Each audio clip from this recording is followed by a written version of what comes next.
San Fiore in lutto per la tragica scomparsa di Luca Pagotto, morto in un incidente stradale in sella alla sua moto. Lascia 2 figli di 8 e 2 anni. Un minuto di silenzio all'inaugurazione della palestra che lui aveva tinteggiato.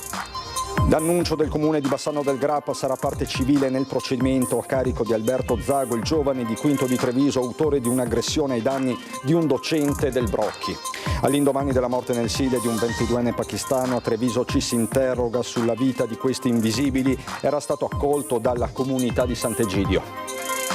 E di una 75enne di Roncade che viveva da solo. Il cadavere recuperato nel Musestre, trovato morto a Bidasio il 70enne scomparso da Susegana. Ricerche in corso per una 45enne sempre nella zona di Nervesa. Furto nella serata di ieri a Campagne di Breda, zona già presa di mira dai malviventi. In questo caso i proprietari erano fuori a cena.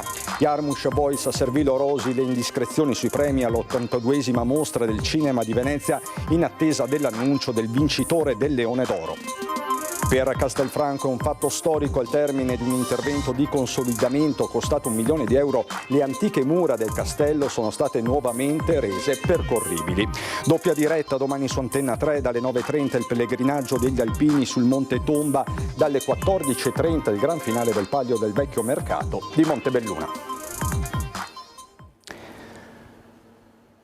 Bentrovati, buonasera telespettatrici, telespettatori di Antenna 3. In primo piano per questa edizione trevigiana dei nostri telegiornali il lutto di San Fior, lo shock di San Fior per la tragica scomparsa di Luca Pagotto, morto in un incidente stradale in sella alla sua moto ieri sera in Pontebana. Fatale il tamponamento con un'auto. Conosciutissimo in paese, Luca Pagotto lascia 2 figli di 2 e 8 anni.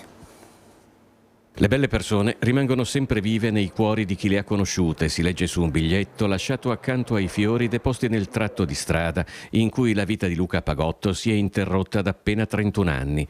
È il ricordo di questo giovane scomparso in un incidente stradale in sella alla sua moto in via Nazionale rimane vivo nel cuore di tanti a San Fior. Luca, padre di 2 figli di 8 e 2 anni, era quasi arrivato a casa. C'era la moglie che lo aspettava e lei ha provato a chiamarlo e non rispondeva al telefono.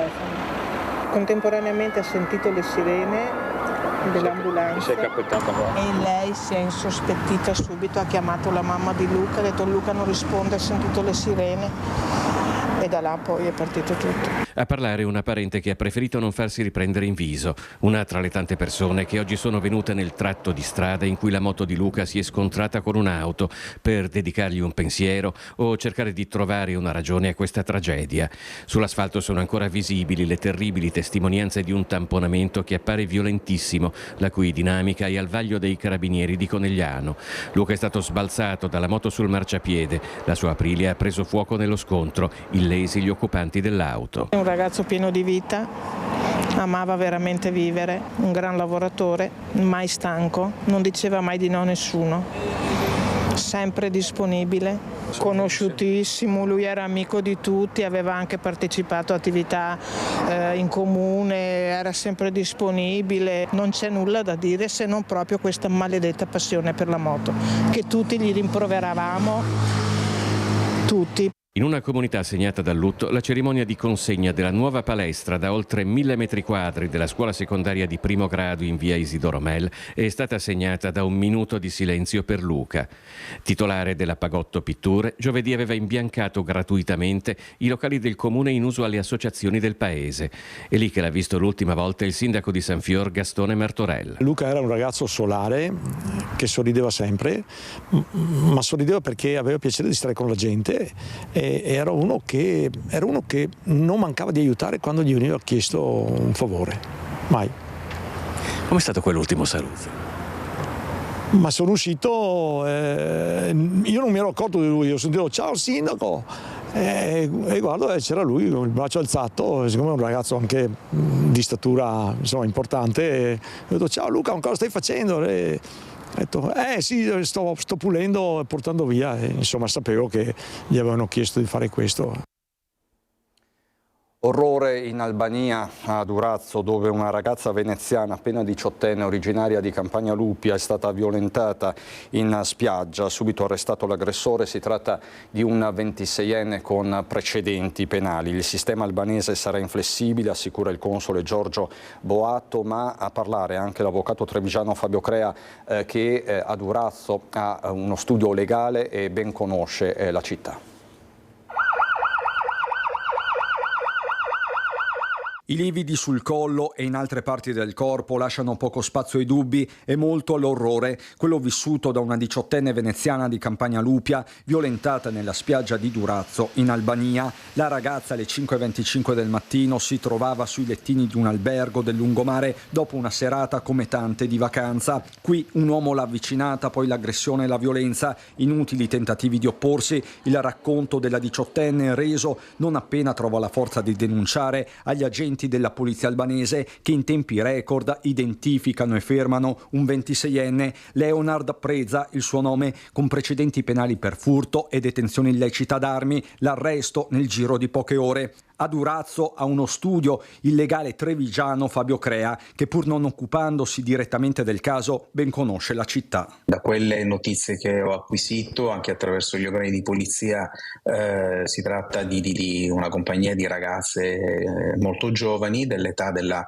ragazza che ha denunciato la violenza, la quale si sarebbe allontanata ad un certo momento dal luogo in cui vi erano le altre ragazze, e quindi è successo questo fatto proprio in una zona che in teoria doveva essere tranquilla, perché erano i lettini di uno degli hotel appunto di alta categoria della zona del lungomare di Durazzo. La notizia dell'arresto viene diffusa dalle autorità, mentre parole precise sono espresse dal console Giorgio Boatto, imprenditore veneziano che fino a poche ore fa era proprio in Albania, a Durazzo. È di una gravità ovviamente inaudita anche per quanto riguarda soprattutto la giovane età della vittima, ma io mi sento di dire che assolutamente la polizia, le forze dell'ordine, il tribunale sarà assolutamente inflessibile su questo evento. Il sistema anche dal punto di vista investigativo è molto efficiente, non soltanto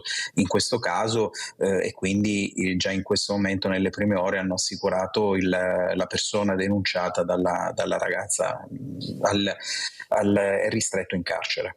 A sua volta il console si rivolge anche alla vittima e alla sua famiglia. Sicuramente riceverà tutto il supporto possibile che le autorità potranno contribuire a dare. Non la lasceranno certamente sola, perché so come funziona, conosco abbastanza bene al di dentro come anche la polizia opera. Il comune di Bassano del Grappa sarà parte civile nel procedimento a carico di Alberto Zago, il giovane di Quinto di Treviso, autore di un'aggressione ai danni di un docente dell'istituto cittadino Brocchi. Il comune di Bassano del Grappa si costituirà parte civile nel procedimento penale a carico di Alberto Zago, autore dell'aggressione ai danni di un docente del liceo Brocchi. Lo rende noto il sindaco Nicola Finco dopo che la Giunta nell'ultima seduta ha deliberato all'unanimità l'autorizzazione a procedere. Una scelta, fanno sapere dal municipio, che vuole essere un segnale forte e chiaro riguardo la posizione della comunità bassanese, da molto tempo scossa da continui fatti di cronaca. Un segnale che la comunità bassanese rifiuta qualsiasi tipo di violenza ed è pronta anche a costituirsi in sede processuale, perché Bassano è un'immagine pulita, è una città sicura e non voglio che questi singoli fatti ne vadano a ledere l'immagine. Solo pochi giorni fa, ad esempio, un minorenne ha accoltellato un ragazzo all'addome in pieno centro storico dopo l'ennesimo litigio nel salotto buono cittadino. Ma in generale sono quasi quotidiane le notizie che riguardano risse, vandalismi, litigi a ogni ora del giorno e della notte, in centro e nei quartieri. Giusto una settimana fa in San Marco 2 gruppi di giovanissimi si sono picchiati a colpi di bottiglia, per non parlare del video che riprende un pestaggio con un fumogeno avvenuto in centro città. Il primo cittadino ha chiesto al prefetto un incontro urgente e l'appuntamento è già arrivato. Mercoledì sono stato convocato dal prefetto per parlare proprio di queste problematiche che, lo ribadisco, non voglio definirli problemi di sicurezza, ma problemi legati a questi gruppetti di ragazzi che hanno particolari disagi. Bassano ha ancora l'immagine di una città sicura e tranquilla, ma non tutti i bassanesi la vedono così. E ai nostri microfoni qualcuno ha rivelato di aver paura a uscire di casa la sera. Sono da sola, ma non vado fuori alla sera, che prima andavo fuori tranquillamente e facevo il giro del Ponte Vecchio, il Ponte Nuovo, e adesso vado la mattina. Ha paura? Sì. Non mi muovo alla sera, lo dico la verità, non mi muovo. È bene evitare. Parole che dalla piazza piombano a palazzo, lasciando sgomento anche il primo cittadino. Posso capire perché insomma alla luce di quello che è successo negli ultimi giorni ci sia un po' di timore, però abbiamo fortunatamente un sistema di forze dell'ordine che funziona e l'abbiamo visto anche nel giro di poco più di 24 ore abbiamo trovato il responsabile dell'accoltellamento. Abbiamo tutto il centro storico che è videosorvegliato, sono stati intensificati i controlli da parte delle forze dell'ordine e chiederò ulteriori servizi la prossima settimana in prefettura. Quindi Bassano è una città sicura. L'invito che faccio è: se vedete situazioni particolari non state lì a firmarle solamente col telefonino, ma avvisate immediatamente le forze dell'ordine.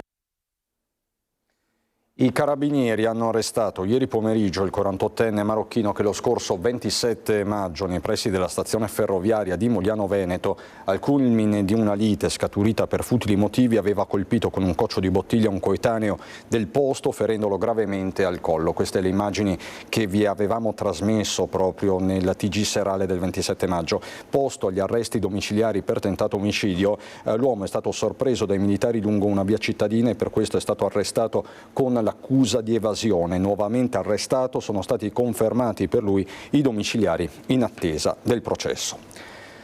Sempre violenza, sempre aggressioni e toni esacerbati. Un 19enne trevigiano già noto alle forze dell'ordine è stato arrestato ieri sera in un albergo di Vedelago. Ubriaco ha aggredito i carabinieri intervenuti per calmarlo. Ubriaco stava disturbando i clienti delle piscine dell'hotel Relais Villa Corner della Regina a Vedelago. Il titolare esasperato ha chiamato i carabinieri, ma neppure di fronte a loro un 19enne trevigiano si è calmato, anzi non solo ha rifiutato di fornire le proprie generalità, ma si è anche scagliato contro i militari aggredendoli. Ne è nata una colluttazione e quindi il ragazzo è stato bloccato e condotto nella caserma del comando dei carabinieri di Castelfranco. Resistenza e lesioni a pubblico ufficiale, le accuse per le quali il giovanissimo, già noto alle forze dell'ordine, è stato arrestato e quindi rimesso in libertà in attesa del processo. Un militare è rimasto lievemente ferito e ha dovuto ricorrere alle cure del pronto soccorso. Ritorniamo sulla tragedia avvenuta ieri nel pomeriggio nel cuore della città di Treviso, in pieno centro, con la morte nel Sile del 22enne pakistano Mohammed Shayan Raha. Proprio all'indomani di questo dramma ci si interroga sulle vite di questi invisibili che vivono di espedienti, dormono nei parcheggi e faticano a trovare lavoro e stabilità. Elena Dal Forno. Valerio Delfino, della comunità Sant'Egidio, che il martedì e il venerdì si muove per le strade della città per aiutare i senza tetto con cibo e coperte, aveva incontrato Shayan proprio qualche giorno fa alla festa sociale. È uno dei ragazzi che noi incontravamo regolarmente negli ultimi mesi per dargli appunto cibo, coperte, anche informazioni, consigli. E proprio appunto l'abbiamo visto anche martedì scorso e siamo rimasti veramente scioccati di quello che è accaduto a due passi poi tra l'altro da San Martino, dove noi siamo presenti. Un ragazzo che aveva molte preoccupazioni, dal lavoro ai documenti all'alloggio, e che aveva sviluppato difficoltà psicologiche. Contrariamente a quanto normalmente la gente pensa,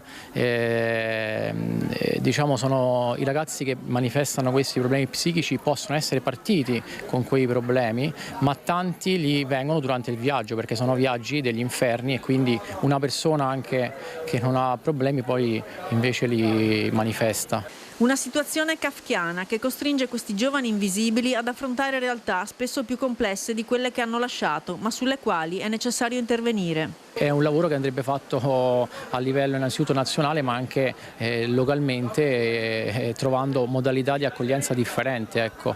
C'è una categoria, non era questo il caso, di ragazzi profughi che lavorano, alcuni hanno anche un lavoro a tempo indeterminato, ma non riescono a trovare una casa in affitto, non c'è nessuno che affitta loro casa. E anche la politica dovrà intervenire, ma prima di tutto dovrà farlo la comunità, imparando a riconoscere questi giovani come figli.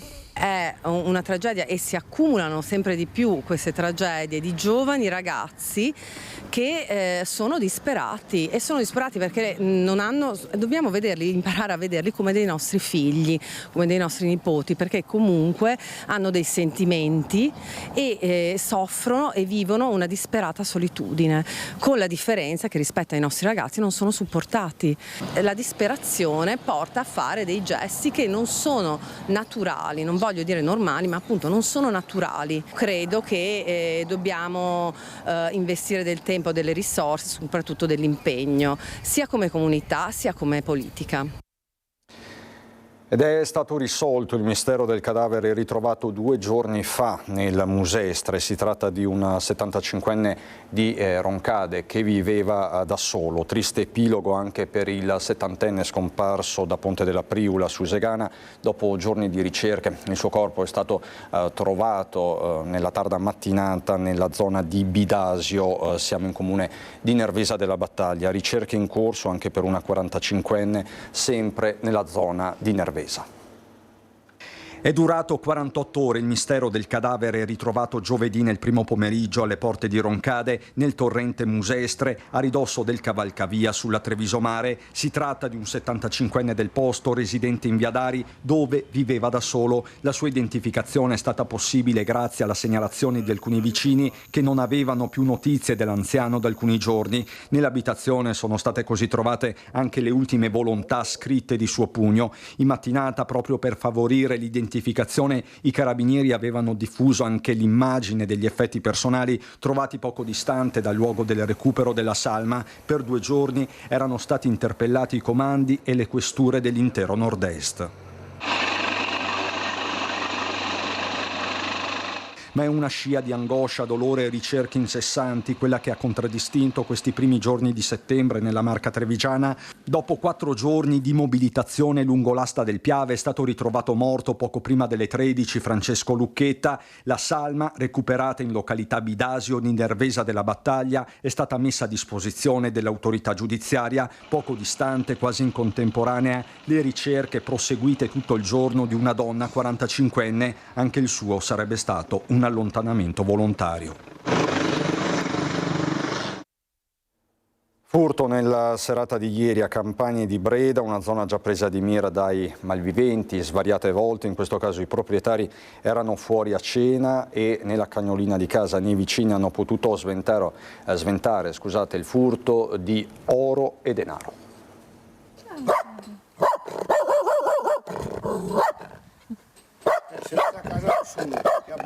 Sono entrati dal portoncino della lavanderia esterna, sono saliti su per le scale, praticamente hanno aperto tutti i soliti cassettoni, armadi, tutto a terra, un disastro, le camere. Abbiamo fatto un po' il conteggio, poi si è accorta, insomma, gli ultimi ori, perché già la terza volta, che se mettiamo un cartello non ci sono più ori, qualche soldo. Erano a cena a Pieve di Soligo, Maurizio e Graziella, quando sono stati chiamati dai vicini che hanno sentito la cagnolina abbaiare forte, ma tutto è stato talmente veloce che la coppia è addirittura arrivata poco dopo i carabinieri. Poi il vicino ieri sera ci ha chiamato, ha sentito il cane abbaiare, ha detto probabilmente ai ladri perché la cagnetta era fuori, era chiusa dentro in casa, quindi non poteva essere fuori da sola. Avevate telecamere di sorveglianza? Non abbiamo la telecamera di sorveglianza. Ho l'allarme, non l'avevo inserito, che comunque il cane è meglio dell'allarme perché il cane abbaia ancora prima. Comunque secondo me è stata una cosa di 2-3 minuti, non di più. Una zona comunque già presa di mira parecchie volte in passato, quella di via Bovon, fatta di villette facilmente violabili. I malviventi cercano solo oro e denaro. Il problema è che non vengono di notte quando stai dormendo come la prima volta 15 anni fa. E quindi è successo che sono andato a letto all'1. Alle 3 scendo per bere, la casa era già devastata. Ma c'è di più, proprio di fronte al signor Maurizio abita un anziano preso di mira molte volte. Quella casa là sono già andati minimo 3-4 volte, c'è una persona anziana, avrà 80 anni insomma, ma di pomeriggio loro guardano sicuramente, è andato a fare la spesa, è tornato e gli ha devastato la casa, ormai non c'è più niente da portare via. Ancora la cronaca, 2 deltaplanisti sono rimasti feriti nella zona di Borso del Grappa. Per cause ancora in corso di accertamento, i 2 avrebbero perso il controllo del mezzo che è precipitato rovinosamente. La caduta non ha fatto riportare ferite gravi ai 2, ma per il loro soccorso si è alzato in volo l'elicottero del SUEM 118 di Treviso, lo vedete nelle immagini. Una volta sul posto i sanitari hanno potuto accertare che i 2 non fossero in condizioni preoccupanti, ma è stato necessario comunque il loro trasporto in ospedale per i controlli medici necessari e le cure delle ferite riportate. Sono stati trasferiti rispettivamente all'ospedale di Montebelluna e al Cafoncello di Treviso, così dunque nel pomeriggio a Borso del Grappa. Voltiamo decisamente pagina, andiamo a Castelfranco Veneto, dove c'è un fatto per certi versi storico, perché al termine di un intervento di consolidamento costato 1 milione di euro, le antiche mura del castello sono state nuovamente rese percorribili. Per il sindaco di Castelfranco Stefano Marcon non si tratta solo di un'apertura fisica, ma di un gesto simbolico che restituisce alla comunità un patrimonio identitario che gli appartiene da secoli. Iniziati nella primavera del 2023 dal costo complessivo di 1 milione di euro, i lavori di consolidamento strutturale di parte delle mura del castello hanno permesso di rendere percorribili gli antichi camminamenti di ronda risalenti alla fine del XV secolo. Diamo alla comunità di Castelfranco, ma non solo, l'opportunità di vedere la nostra città da un punto di vista diverso. Questo è stato un percorso partito da lontano, che è stato in grado di intercettare contributi pubblici e che si è finalizzato e concretizzato con quest'opera che, come avete visto oggi, nel momento della inaugurazione è partecipatissima. Il restauro si è concentrato sul quadrante nord-est del castello, noto come quartiere Montebelluna. La porzione di cinta muraria, oggetto dei lavori, comprende 120 metri sul lato est, di cui circa 90 interessati dall'intervento. La parte restante è inglobata all'interno di un albergo. Sul lato nord il tratto complessivo misura 60 metri, di cui 45 sono stati restaurati. Non è stato un percorso facile. Nel tempo magari si sono stratificate proprietà private, ci sono interruzioni di cinte murarie, c'è il tema della sovrintendenza, quindi molte difficoltà, ma abbiamo perseverato e oggi tagliamo il nastro. L'accesso al camminamento superiore avviene dalla scala interna alla Torre del Giorgione. Il percorso è stato messo in sicurezza con parapetti e passerelle. L'ingresso dal giardino della ex casa Pastrello in vicolo Montebelluna è delimitato da una siepe orizzontale che definisce il percorso dei visitatori e si integra armoniosamente con il contesto storico. Penso che a breve riusciremo a dare la possibilità di visitare anche la torre di nord-ovest, che come dicevo prima ha qualche difficoltà nel regolare gli accessi, ma stiamo superando, anzi io direi che le abbiamo superate, qualche piccolo intervento e avremo la possibilità di avere quella torre a disposizione in questo che io chiamo il circuito delle mura. La terza, già restaurata, è quella di sud-est, che sempre con il solito problema di accessibilità sta nei programmi, la soluzione c'è, dobbiamo recuperare qualche risorsa, ma come sempre dico bisogna essere fiduciosi. Così a Castelfranco Veneto, domani invece a Treviso la 12ª camminata del Botteniga. Una passeggiata tra natura, storia e solidarietà. Domenica torna la camminata dalle risorgive del Botteniga al Ponte della Pria. È la 12ª camminata. Questa però è la più importante, è una novità, perché dalla periferia andiamo in città, dove che il Botteniga si dirama al Ponte della Pria.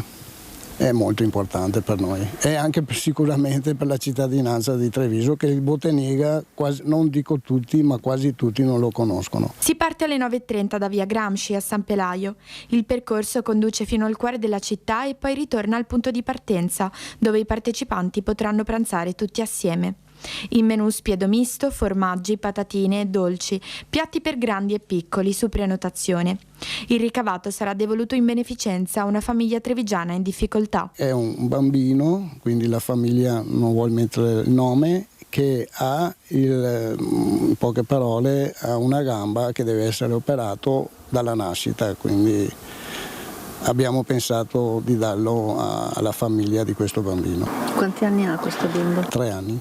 Un atto di generosità che si intreccia con la bellezza della scoperta di alcuni degli angoli più nascosti e preziosi di Treviso. Condivido molto questa iniziativa del gruppo Botteniga perché ha la capacità prima di tutto di raggruppare le persone che in questo attuale non è facile e in maniera molto semplice e poi ci fa conoscere degli angoli della città che fanno parte proprio di noi. Un evento preparato con cura e passione, frutto di un impegno che dura tutto l'anno. Tutti i fiori che sono messi nel steccato li abbiamo messi noi come associazione e veniamo anche a mettere l'acqua quando è secco e quindi questo è un posto meraviglioso che tutti devono venire a vederlo, perché qua a parte il Botteniga fa parte anche della nostra città. Subito a Venezia con il nostro Lorenzo Maier per il gran finale della mostra del cinema che in questi giorni Lorenzo ci ha raccontato. Lorenzo si trova al Lido con Nicoletta Rizzetto. Buonasera Lorenzo. Eccoci qui, allora buonasera ai telespettatori del TG di Treviso.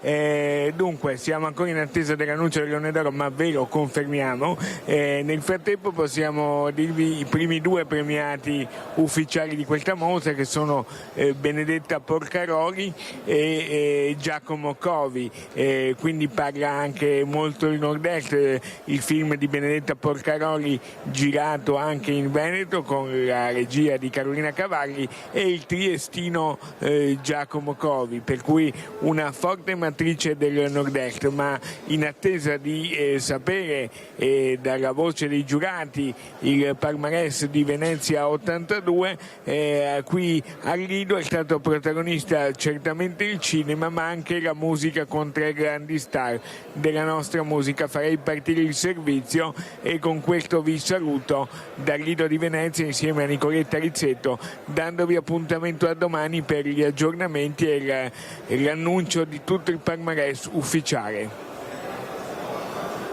Nino 18 giorni, diretto da Tony D'Angelo, è un documentario fuori concorso che segue il cantante Nino D'Angelo durante la preparazione di un concerto evento. Il film si presenta come un diario intimo in cui pubblico e privato si fondono, offrendo un ritratto profondo dell'artista e della sua carriera. La mostra di Venezia è un orgoglio italiano, per cui sono molto contento di esserci stato e di aver visto un bel film su di me con la regia di mio figlio, quindi essere raccontato da un figlio è un privilegio enorme e io ho avuto questo privilegio. Era commosso ieri? Molto. Un saluto ad Antenna 3 Media Nord-Est da parte di Nino D'Angelo a tutto il pubblico. Francesco De Gregori Nevergreen di Stefano Pistolini è stato presentato in anteprima fuori concorso nella sezione Cinema e Musica. Il film documenta un mese di concerti tenuti da De Gregori nel teatro milanese, dove ha eseguito brani meno noti del suo repertorio, le cosiddette Nevergreen. L'opera offre uno sguardo intimo e sperimentale dell'artista, immergendosi nelle emozioni delle serate e degli incontri estemporanei. Francesco è convinto di una cosa, è convinto che all'interno del suo repertorio esistano degli evergreen, cioè delle canzoni che tutti noi conosciamo e cantiamo, è materiale condiviso nazionale, diciamo, e ci siano dei nevergreen, ovvero dei non sempreverdi, dei pezzi rimasti un po' sommersi nel suo repertorio, ma che per lui mantengono lo stesso standard qualitativo degli altri. Francesco racconta un'ora e mezza di cinema e di musica insieme assolutamente emozionanti.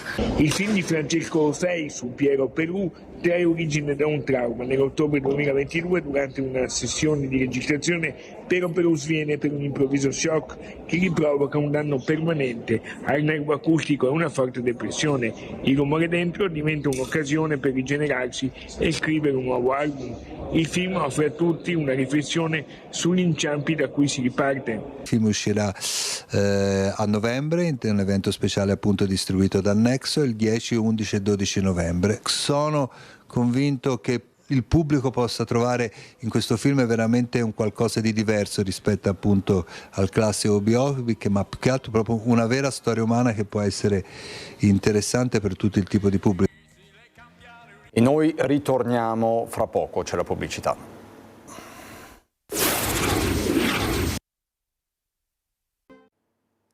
Di nuovo in diretta, di nuovo in studio per occuparci della nostra programmazione. Lunedì sera alle 21 torna l'approfondimento politico di Ring, all'orizzonte le elezioni regionali.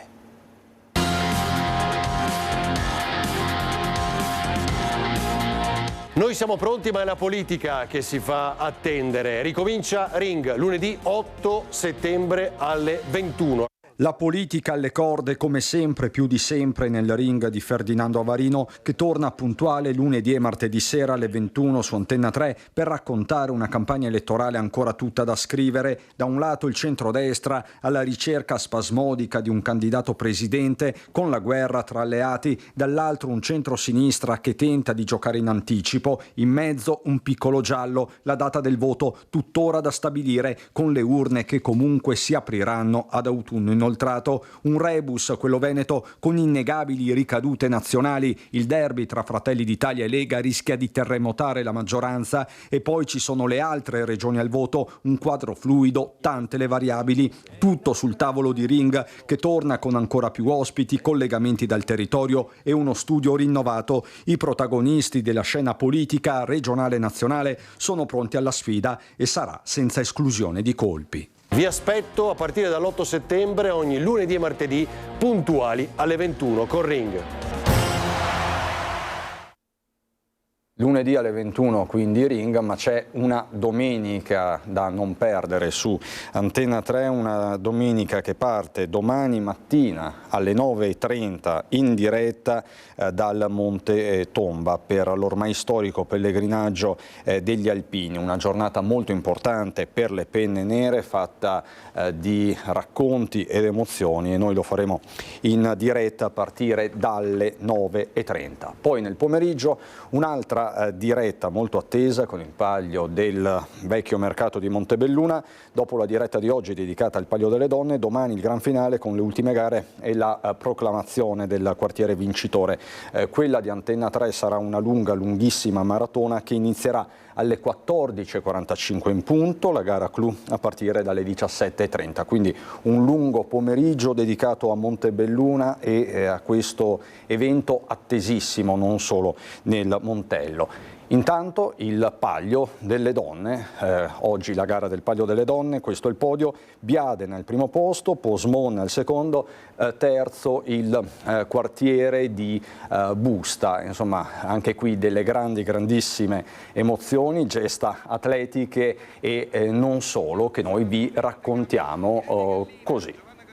E Alessia Conetta, vecchio in questo frangente, il carro che prova a prendere velocità in questo tratto che porta alla curva della Caraffa. Proprio in questo momento scattano i 5:17 e Biadene conquista così il suo secondo titolo al palio femminile quest'anno nel 2025, riscrivendo dopo la prima edizione il proprio nome nell'Albo d'Oro e conquistando appunto la seconda edizione.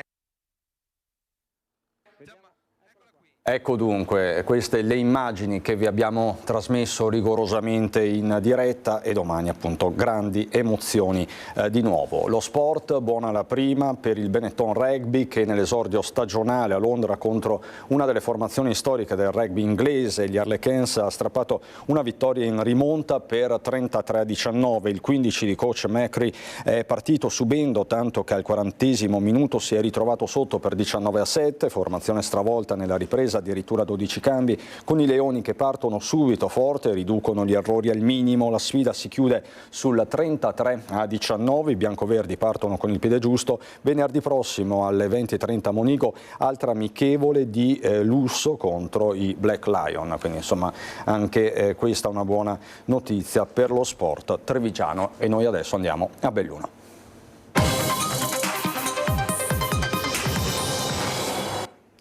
Nel bellunese la cronaca in primo piano, 3 incidenti in poche ore sulle strade, mobilitazione di uomini e mezzi, ma ci racconta tutto e fa il punto il nostro Stefano Bozzi. 3 incidenti, 3 diverse località, 3 tragedie sfiorate. Paura sulla 27 allo svincolo fra Cadola e la barriera di Missione di Belluno per uno scontro tra 2 vetture, una Fiat Punto e una 500L in un tratto di galleria. Il bilancio è di 3 persone coinvolte, di cui una trasportata in ospedale in condizioni non gravi. I vigili del fuoco di Belluno sono intervenuti per la messa in sicurezza della sede stradale assieme al personale della società Autostrade, mentre forze dell'ordine e personale sanitario assistevano gli automobilisti. Il secondo sinistro sulla strada provinciale 1 della sinistra Piave è rimasta chiusa per alcune ore all'altezza di Trichiana a seguito di un incidente che ha coinvolto un'automobile e un trattore che trainava un rimorchio carico di tronchi. Per cause ancora da chiarire, il conducente del trattore ha perso il controllo del mezzo riversando decine di tronchi sulla sede stradale e provocando l'urto con la vettura, per fortuna senza gravi conseguenze per chi era alla guida. Sul posto il personale di Veneto Strade e dei Vigili del Fuoco per rimuovere il materiale dalla carreggiata e consentire che il traffico potesse riprendere regolarmente. Infine a Santa Giustina, nella frazione di Sartena, dove forse in conseguenza delle intense precipitazioni una tavola di legno è volata dal rimorchio di un camion, sfondando il vetro anteriore di una Fiat Panda su cui viaggiava una donna 42enne di Cesio Maggiore e urtando un furgone commerciale. Accorsi sul posto, i sanitari del SUEM hanno medicato la donna per poi trasportarla in ambulanza al pronto soccorso di Feltre, dove le radiografie hanno diagnosticato una frattura al braccio. Illeso invece il conducente del furgone.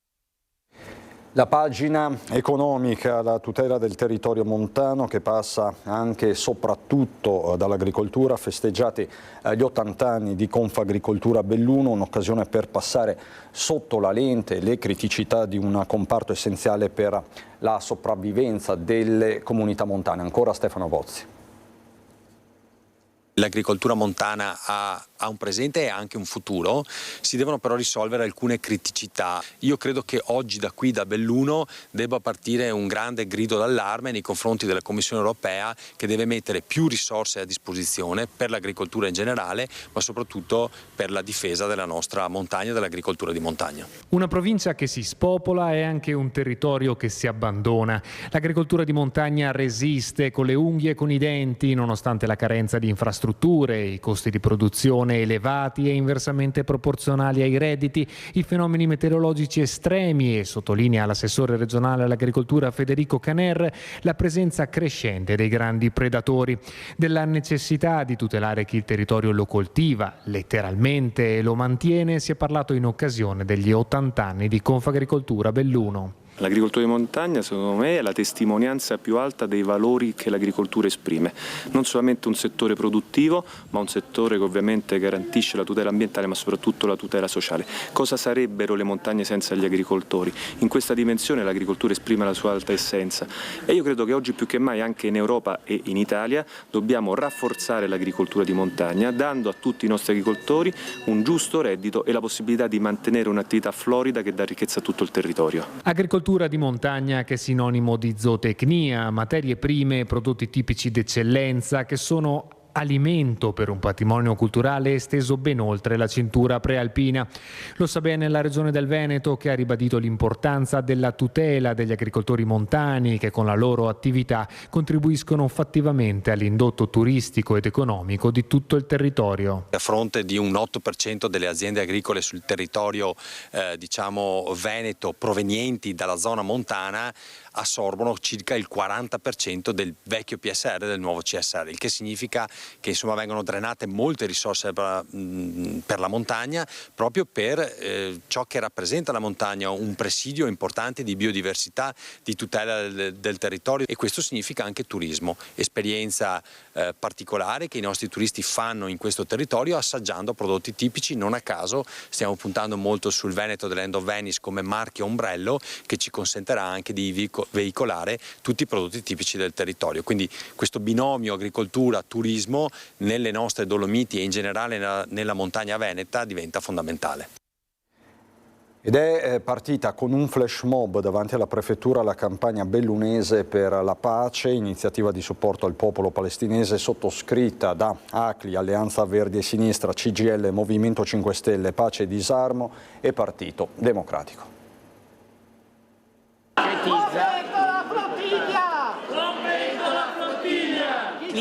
del flash mob è quello di augurare buon vento e augurare alla flottiglia di riuscire a portare a termine la sua missione.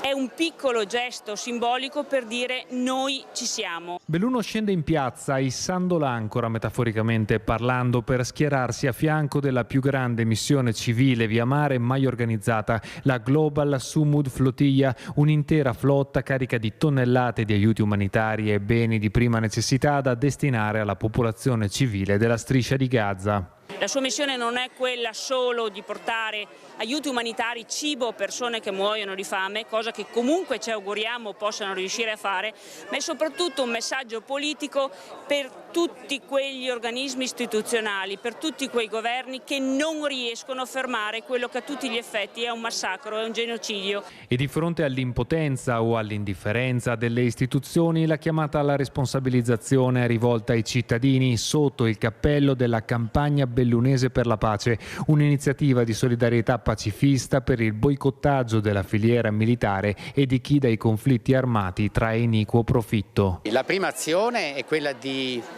promuovere il disinvestimento da istituti creditizi, banche e assicurativi che in maniera anche manifesta e senza vergogna commerciano in armi. L'altra azione è quella di boicottaggio alle merci israeliane e a quelle aziende che in qualche misura sono coinvolte in questa politica coloniale e militare di questo preciso governo israeliano. Una campagna avviata oggi e che si diffonderà in tutti i comuni della provincia tramite incontri e affissioni di manifesti. Informati, agisci, diffondi, le 3 direttrici del movimento. Informati, quindi acquisisci informazioni, agisci, quindi fai qualcosa di concreto alla tua portata e diffondi. Quando hai fatto una scelta, che sia al supermercato o che sia in banca, fai sapere, diffondi questa tua notizia attraverso i canali social.